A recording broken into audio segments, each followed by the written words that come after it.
আসসালামু আলাইকুম। রাজনৈতিক দলগুলোর মধ্যে নাহিদ ইসলামই একমাত্র সৌভাগ্যবান ব্যক্তি, যিনি উপদেষ্টাদের বাইরে গতকালকে যমুনায় ডক্টর মোহাম্মদ ইউনূসের সাক্ষাৎ পেয়েছেন। আধা ঘন্টা তাদের রুদ্ধদ্বার বৈঠক হয়। সেই বৈঠকে পর তিনি প্রথমে কিছু বলেননি, তারপরে তিনি বিবিসির কাছে কথা বলেছেন এবং আস্তে আস্তে অন্যান্য গণমাধ্যমও তার উপর ভিত্তি করে রিপোর্ট প্রকাশ করেছে। আমাদের পত্রিকায় যে রিপোর্টটি এসছে, ডক্টর ইউনূসের সঙ্গে সাক্ষাতে কি কথা হলো জানালেন নাহিদ ইসলাম।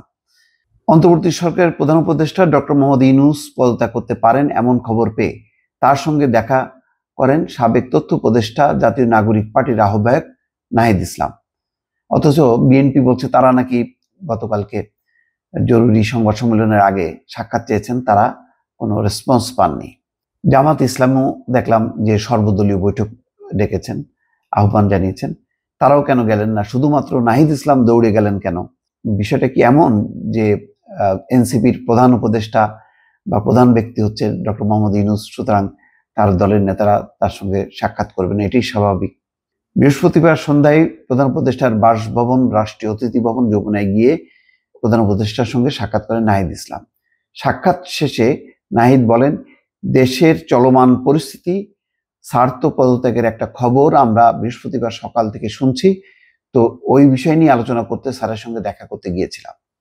সাক্ষাতে প্রধান উপদেষ্টা দেশের চলমান পরিস্থিতিতে কাজ করতে পারবেন না এমন শঙ্কা প্রকাশ করেছেন বলে জানিয়েছেন নাহিদ।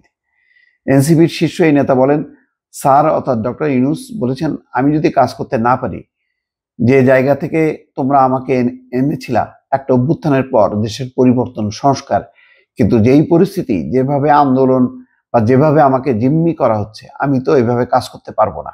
তো রাজনৈতিক দলগুলো তোমরা সবাই এক জায়গায়, কমন জায়গায় না পৌঁছাতে পারো।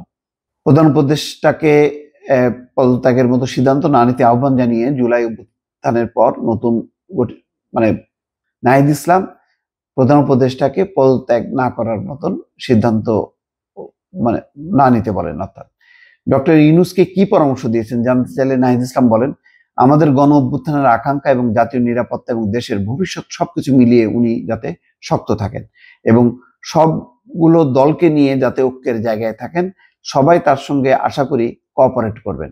নাহিদ আরো বলেন, প্রধান উপদেষ্টা পদত্যাগের বিষয়টি বিবেচনা করছেন।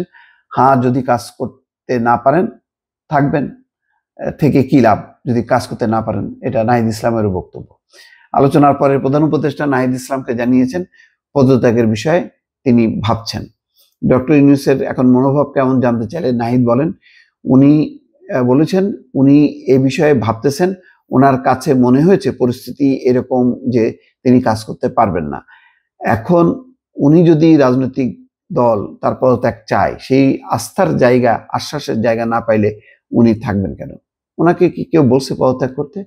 উনার বিতর্কিত উপদেষ্টাদের পদত্যাগ চেয়েছে এবং বিএনপি 2 মাস সময় দিয়েছে, বলেছে যে আপনি নির্বাচনের তারিখটা ডিক্লেয়ার করেন, একটা রোড ম্যাপ দেন যে ডিসেম্বর মাসে নির্বাচন নাকি জানুয়ারি মাসে নির্বাচন।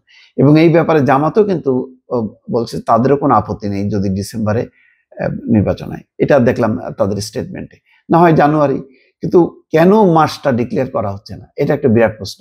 আর জাতীয় ঐক্যমত্য কমিশন কতদিন লাগবে তার এই ঐক্যের জায়গাটা ঠিক করতে? যদি না হয় তাহলে মোটা দাগের কিছু বিষয় ঠিক করে কেন এই ধরনের একটা জটিলতা তৈরি করা হচ্ছে? কেন ডক্টর ইউনূস এনসিপির প্রধান উপদেষ্টা বা প্রধান পৃষ্ঠপোষক হিসাবে আবির্ভূত হচ্ছেন, তাকে কেন ওই জায়গায় ঠেলে দেওয়া হচ্ছে?